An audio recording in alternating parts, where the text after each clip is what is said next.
You know that feeling, right?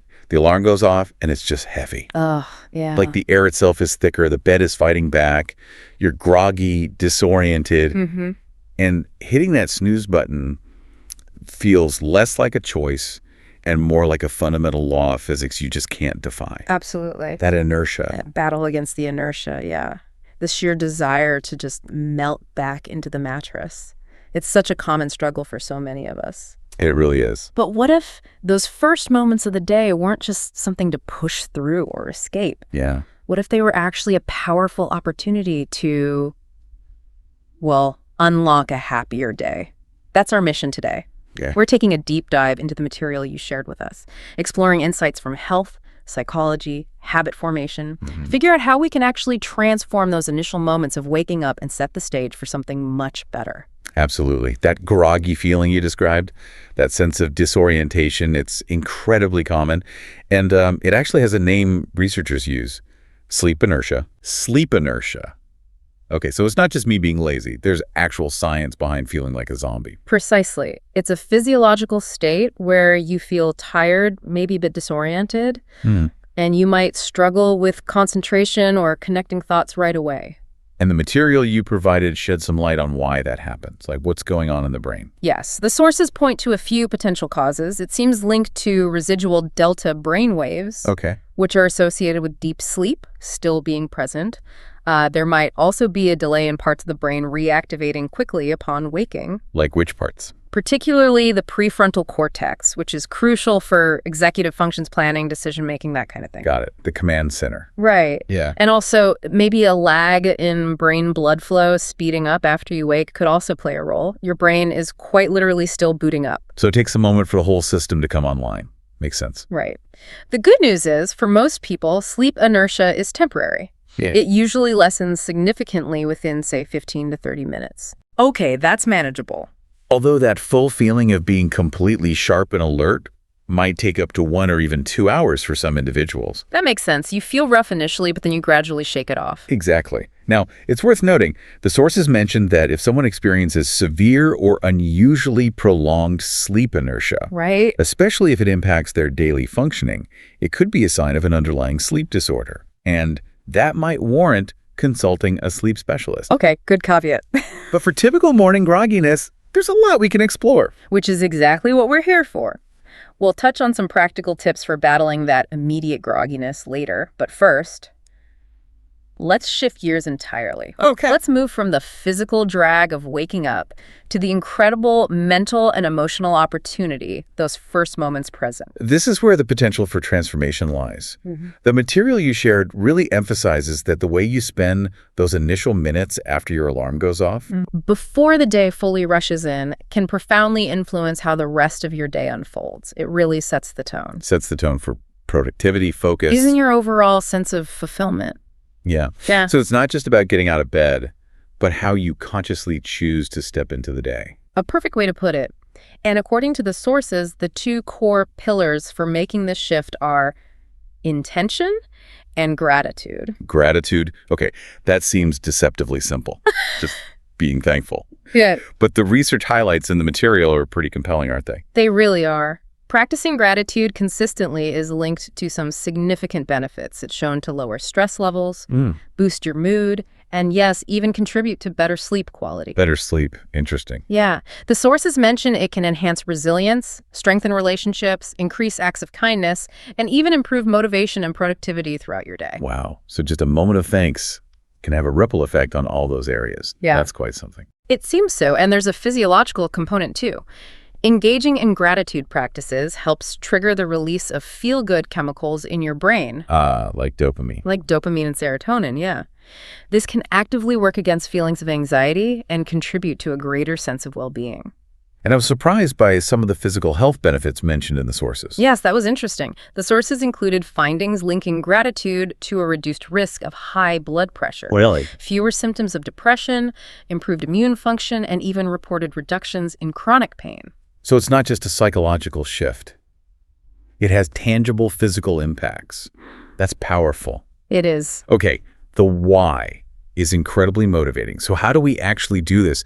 How do we cultivate gratitude in those groggy first moments based on the material. Right, the practical stuff. The sources offer some very practical strategies. One simple approach is to literally think of something you're grateful for before you even get out of bed. Just lying there. Yeah. It doesn't need to be profound. It could be the warmth of the blankets, the prospect of a warm cup of tea or coffee. Smell of coffee. The smell of coffee, or the sunlight starting to fill the room. Just taking that conscious moment right there. Acknowledge the small comforts. I like that. Exactly.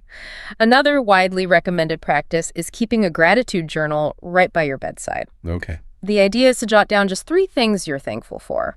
The examples included in the material were wonderfully relatable. Yeah, they were, yeah. Things like having pasta in the fridge you're looking forward to, having the energy to push yourself at the gym, supporting a local business you love, simply driving around and seeing new things, receiving helpful feedback, discovering a great new coffee shop, or appreciating someone like your partner or grandmother for doing something helpful. It's focusing on the everyday positive. Those examples make it feel very achievable, Not like you have to solve world peace before breakfast. Right, exactly. It's about noticing the small things. The sources also mention techniques like mindful breathing, where you might visualize breathing in positivity or gratitude and exhaling negativity, all while focusing on things you appreciate. Simple visualization. Yeah. Using visual reminders like photos, inspiring quotes, or a vision board visible from your bed can also set a grateful tone. And even a quick text message expressing gratitude to someone can have a lovely dual benefit, boosting your mood and theirs. Yeah, that's a great one. There was that specific anecdote in the material, too, about the person who committed to a 45-day gratitude journaling experiment. That really underscored the potential impact for me. It did. That was a powerful story. The person who shared that experience noted significant changes. After 45 days, they saw a noticeable reduction in stress and anxiety, particularly before activities that used to trigger it, like going to the gym. Sleep also improved dramatically. They reported falling asleep faster, with a quieter mind, free from the typical spiral of anxious thoughts or the urge to scroll endlessly on their phone. Oh, the scrolling trap. So it wasn't just about feeling good. It helped quiet the mental noise that interferes with sleep and adds stress. Exactly. And they found they developed a more positive lens for viewing minor frustrations. Things like missing a train or forgetting an umbrella weren't crises anymore. Right. But just small bumps in the road they could reframe. They also felt more connected to themselves and others, consciously recognizing and appreciating the contributions of people in their lives. That really brings it to life. It really demonstrated the power of consistently practicing this shift in perspective. Okay, so that's gratitude, one powerful pillar. What about the other one you mentioned, intention? Intention, yes. Well, this is about consciously directing your focus and purpose for the day. Waking up with clarity about what you want to achieve, or maybe how you want to be. How you want to show up. Exactly. It immediately creates momentum. It's about proactively shaping your internal state. And positive affirmations are presented as a key tool for setting that intention. Yes. The sources describe affirmations as positive statements you repeat to yourself. They're designed to reinforce desired thoughts, beliefs, or states of being. Okay. Effectively setting a personal intention for how you'll navigate the day. And they're incredibly flexible. Like, you don't need special equipment. Absolutely. That's a big plus. You can write them down on sticky notes, keep them as notes on your phone, or just pick a few favorites to memorize and repeat mentally or aloud. The flexibility is part of their power. The material included a fantastic list of examples. Which ones particularly stood out to you as being sort of representative? There were several really compelling ones, focusing on themes like self-worth, agency, growth, and acceptance. For example, I am in charge of how I feel, and I choose to feel happy. That's a powerful statement of control, isn't it? It really is. Or, I am safe and surrounded by love and support. Building self-compassion. I am still learning, so it's okay to make mistakes. Oh, that's a good one for perfectionists. Right. And recognizing inherent worth. I am valued and helpful. I was drawn to the ones that felt like permissions or boundaries. Like saying no is an act of self-affirmation, too. Yes, it's so important. Or the ones about rest and stillness. Sometimes the work is resting, and there is growth in stillness. Yes. Those challenge conventional notions of productivity. Yeah. They do, and they are incredibly important reminders. And that beautiful one about self-talk. When I talk to myself as I would a friend, I see all my best qualities and I allow myself to shine. Yeah. Affirmations, at their core, are about consciously choosing to cultivate a positive internal dialogue and set a clear intention for your mental and emotional state for the day ahead. Okay, so we've got these powerful mindset pillars: gratitude and intention. How do we translate this into action? What are the concrete steps or elements, according to the sources, for building an empowering morning routine for mind, body, and spirit? Right. This is where we shift from the internal work to the external structure, the framework that supports that mindset shift. The material outlines several key components. Okay, let's unpack these actions. What's first? First, waking up with purpose. This involves aiming for a consistent wake-up time, ideally aligned with your body's natural sleep cycle when possible. Consistency is key. Yes. And a classic, effective trick mentioned is placing your alarm clock across the room. The old trick. It forces you to physically get out of bed, making it harder to just roll over and hit snooze. A simple physical barrier against inertia. Makes perfect sense. What's next? Exactly. Next, hydrate and nourish. Drink a glass of water almost immediately upon waking. Right away. Pretty much. It helps rehydrate you after sleep, kickstarts your metabolism, and helps flush toxins. Then, fuel your body with a balanced breakfast. Okay. The sources recommend focusing on protein, healthy fats, and complex carbohydrates. A smoothie with greens, nuts or seeds, and fruit was given as a quick example that covers a lot of bases. Put the essential fuel in. Got it. What's next on the list? Move your body. Even a short burst of physical activity can significantly boost your mood and energy levels. And this doesn't mean running a marathon before work. Not at all. It could be a brisk walk, some yoga stretches, a short online HII session, or even just basic stretching by your bed. Even 5 or 10 minutes makes a real difference. Okay. The material also specifically highlighted the benefits for pregnant women. Yes. Noting how gentle morning movement can ease tension, improve circulation, and support both physical and emotional well-being during pregnancy. The key is consistency, not intensity or perfection. Movement is non-negotiable, even for a short time. That's a good takeaway. Right after that, prioritize and plan. Take a few minutes to identify your top 3 priorities for the day. Just 3. Yeah, keeps it focused. Using a planner, a digital task list, or even combining it with time blocking helps you direct your energy towards what truly matters and provides a clear focus once your workday or commitments begin. Makes sense. And carving out time for stillness, that was mentioned too. Absolutely. Dedicate time for mindfulness or meditation, even if it's just 5 minutes. 5 minutes minimum. Yeah, that's a good starting point. This can be formal meditation, deep breathing exercises, or simply sitting quietly with your thoughts. The sources explain this reduces stress and significantly improves focus. The benefits there sound quite extensive, according to the material. They are. Mindfulness and meditation practices are linked to enhanced focus and concentration, potentially by strengthening the prefrontal cortex. Okay. They reduce stress by activating the parasympathetic nervous system, your body's rest and digest mode. The sources also connect it to improved emotional resilience, better creativity and problem solving, and even physical benefits like lower blood pressure, improved sleep quality, and enhanced immune function. Plus, it can improve your relationships and make you more mindful and present throughout the rest of your day. It's a cornerstone practice, really. That's an incredible payoff for just a few minutes of quiet. Seriously. Yeah, it really is. Another element is feeding your mind. Dedicate maybe 10 to 20 minutes to consuming something that inspires or educates you. Like reading. Reading a book, listening to a podcast, or spending time journaling. Something that nurtures your growth. This practice sharpens your mind, keeps you growing, and provides a sense of purpose beyond just getting through the day's tasks. I like that. And finally, something about setting the mood with your environment. Yes, creating a calm, organized space helps. That might mean doing a quick tidy up the night before so you wake up to less chaos. Good idea.